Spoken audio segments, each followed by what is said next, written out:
Vénérable maître, vous venez de dire que la notion de Lucifer, c'est le travail. Donc ça veut dire que les anges aussi ont une partie monstrueuse. Oui, mais bien sûr, les anges aussi ont une partie monstrueuse. Hein? Vous voyez, les monstres sont des voiles qui voilent les anges. Hein? Et maintenant, pour retrouver l'aspect angélique, il faut descendre dans le bas monde. C'est pour cela que je vous ai expliqué la notion de cette triade qui fait la pyramide. Vous appelez pyramide, auquel le sommet, la pointe regarde vers le haut. Et je vous ai dit, avec l'œil qui se trouve en haut, je vous ai dit que ça, c'est la vision haute, le monde d'en haut. Maintenant, le haut incarne l'aspect angélique. Mais pour retrouver la lumière, il faut descendre dans le bas monde.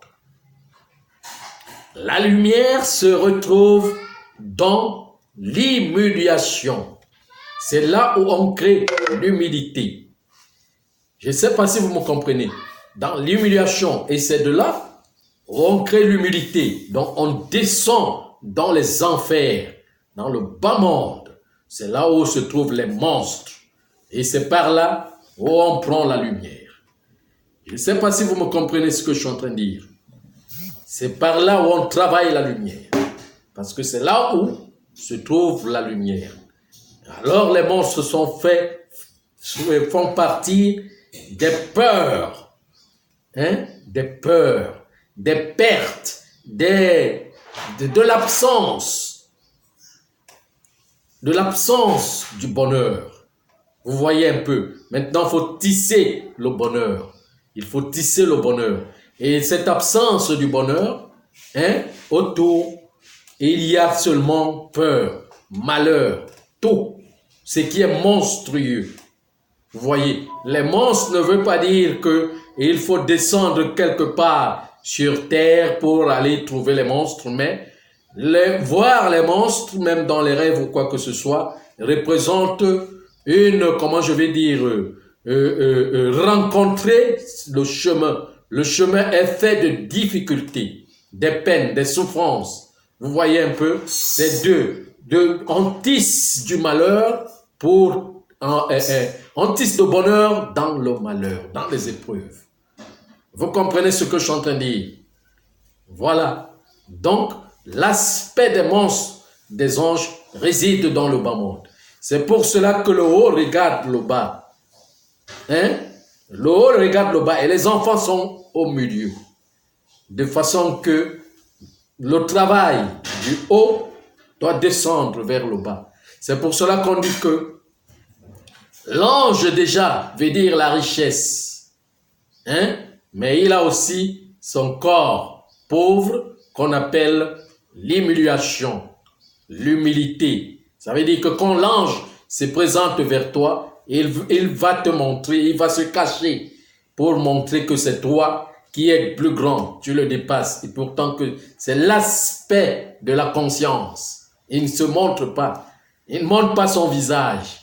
Et il faut que c'est toi-même qui travailles pour le découvrir.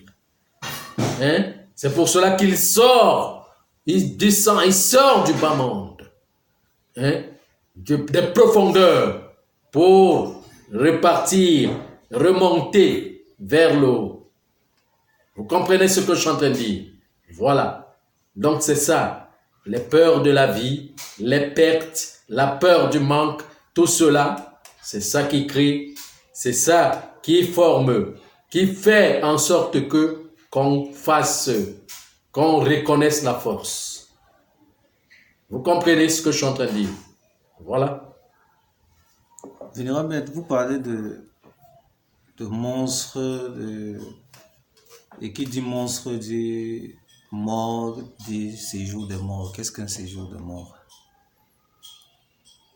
Bon, le séjour des morts. Le séjour des morts, déjà, je vous ai expliqué mort sur deux phases. Premièrement, la première mort est l'immaturité, l'ignorance totale.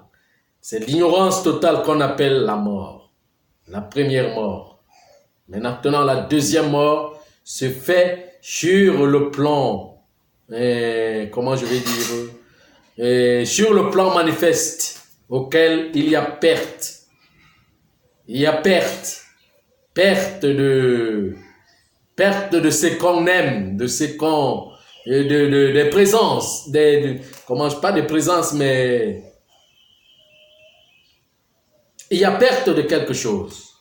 Il y a transformation de quelque chose. Vous voyez un peu. Voilà. Il y a dissolution du corps. Pour la réintégration de l'âme. Bon, il faut voir encore. Même de l'autre côté, quand les âmes quittent ce corps, ils sont toujours dans la personnalité du mort.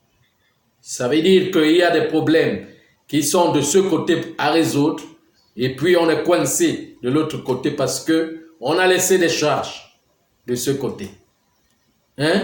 Et le séjour des morts se retrouve dans cette vie inconnue, de l'ignorance totale. Vous comprenez ce que je suis en train de dire? Voilà. Vous avez encore une autre question? Non, merci, Vénérable Maître.